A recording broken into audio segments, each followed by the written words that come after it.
कल मैं मुल्तान में गया था, एक वहाँ निश्तर की एलुमनाई का एक फंक्शन था जिसमें उन्होंने मुझे गेस्ट बनाया था, क्योंकि वो जो बैच था N38 वो सारे मेरे स्टूडेंट थे। तो वहाँ उन्होंने कहा कि कोई ऐसी बात ना कीजिएगा जो डॉक्टरी की बात हो। कहते हैं हम डॉक्टरी की बातें कर करके, लोग इंग्लैंड से आए हुए थे, अमेरिका से आए हुए थे।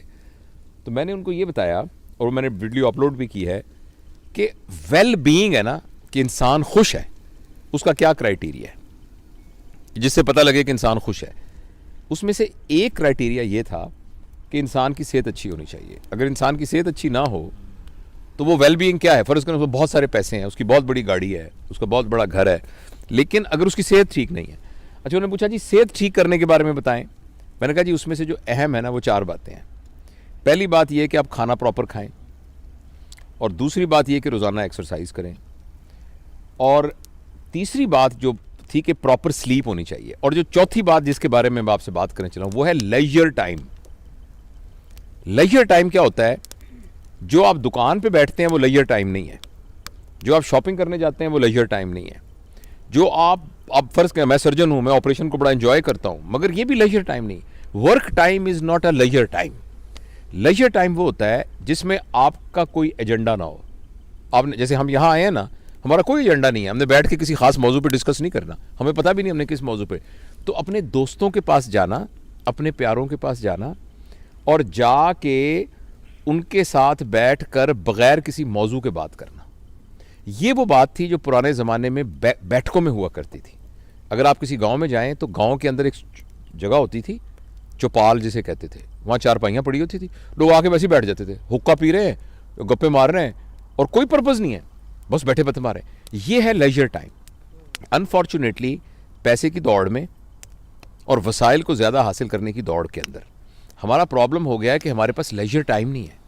और आपने ये चीज़ अगर देखनी हो ना तो वेस्ट में जाके देखें कि वहाँ इतनी कैलकुलेटेड लाइफ है कि एक महीना, मैं अभी इंग्लैंड जाना था तो मेरे एक दोस्त आए, तो मैंने कहा मैं आऊँगा, वो कहते बहुत मुझे खुशी होगी लेकिन मेहरबानी करके मुझे 2 महीने पहले बताना।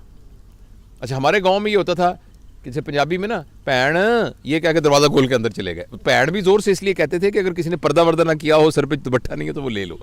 और मुझे याद है मेरे वालिद साहब, वो हम मुल्तान में रहते थे, फिर इस्लामाबाद में भी, कि उनके दोस्त आते थे, रोज़ शाम को दोस्त आते थे और वो आके बैठक में बैठ जाते थे। और मुझे कभी हम उनके घरों में जाते, मैं चूँकि अकेला माँ बाप का बेटा था तो अबू मुझे भी साथ ले जाते थे। वहाँ वो आराम से बैठे थे, गप्पे मारते थे, कहानियाँ सुनाते थे। वो लेजर टाइम जो है हमारी लाइफ में से निकल गया, और हमें कोई ना कोई इस बात का ज़रूर एहतमाम करना चाहिए।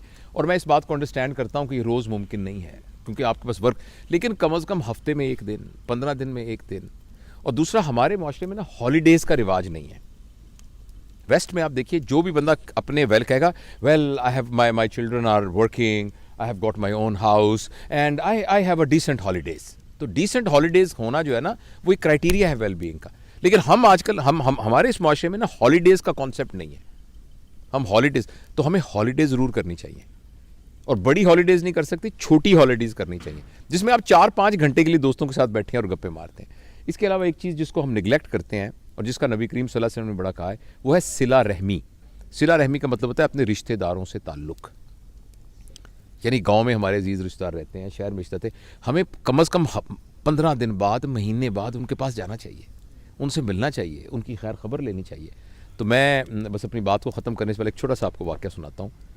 मैं कोशिश करता हूँ कि 8-10 मिनट से लंबी बात ना हो ताकि लोग उसको सुन सकें, लेकिन ये बड़ा एक शानदार मैं इस्लामाबाद गया इम्तिहान लेने के लिए, FCPS का इम्तिहान लेने के लिए। वहाँ इस्लामाबाद होटल में मैं ठहरा। तो जब मैं इस्लामाबाद में ठहरा तो मैं चूँकि वहीं पला बड़ा हूँ और वहीं सारा, तो मुझे ऐसे ख्याल आया, तो मैंने एक दोस्त को फ़ोन किया, उसका नाम मिराज है, सुन रहा होगा शायद, न्यूरो सर्जन है वो। मैंने कहा यार माजे में आया हूँ इधर, तो किधर है तू? तो कहता तुम कहाँ ठहरे हो? मैं कहा मैं इधर हूँ जो इस्लामाबाद होटल में जिसका नाम हॉलीडे है। तो वो कहने लगा कि ले, मैं तो उसके सामने सड़क से गुजर रहा हूँ, कौन सा कमरा है तुम्हारा? मैंने बताया, कहता मैं आ रहा हूँ। अच्छा, वो आ गया।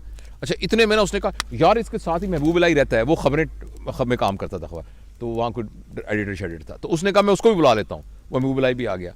उसके बाद हमारा एक और दोस्त था, तो उसने उसको फ़ोन किया, वो भी आ गया, तनवीर ज़फ़र, वो आजकल अमेरिका में है, वो भी आ गया। हम चारों जब बैठे ना तो हमने गप्पे मारनी शुरू कर दी, और मेरा जाने का टाइम था जहाज़ का। तो अचानक मुझे कहने लगा यार बिल्कुल साथ वाजिद है, ये सारे मेरे स्कूल के क्लास फेलोज थे, एक न्यूरो सर्जन है, एक जर्नलिस्ट है बहुत बड़ा, और जो तीसरा था तनवीर, वो फॉरेन अफेयर्स में काम करता है आजकल न्यूयॉर्क में। तो वाजिद जो हम में से था ना, उसके वालिद साहब थे, दर्जी थे। तो उसने वाजिद ने वही वाली काम शुरू कर लिया और मेलोडी मार्केट के अंदर उसकी कपड़े की बहुत बड़ी दुकान थी और दुकान के साथ ही उसका टेलरिंग का काम भी था। तो उसने कहा यार मैं वाजिद को पता लगेगा कि तुम आए हो जब तो बड़ा खुश होगा, तो चलते हैं। तो मैंने कहा चलते हैं। तो मैंने नीचे सामान चेकआउट होने के लिए मैंने कहा साथ ही वॉक करके चलते हैं। हम वॉक करते करते करते वहाँ पहुँचे तो बड़ी सी दुकान थी।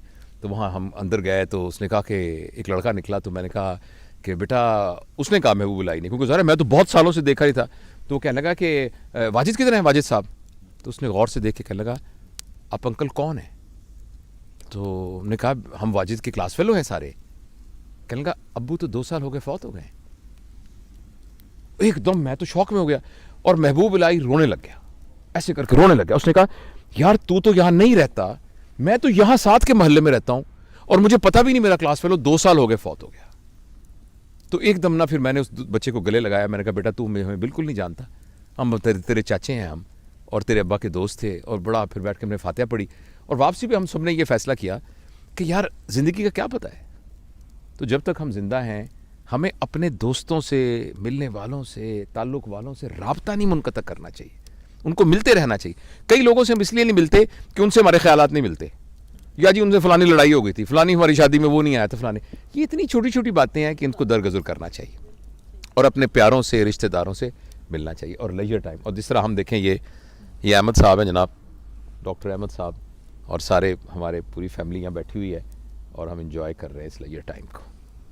Thank you.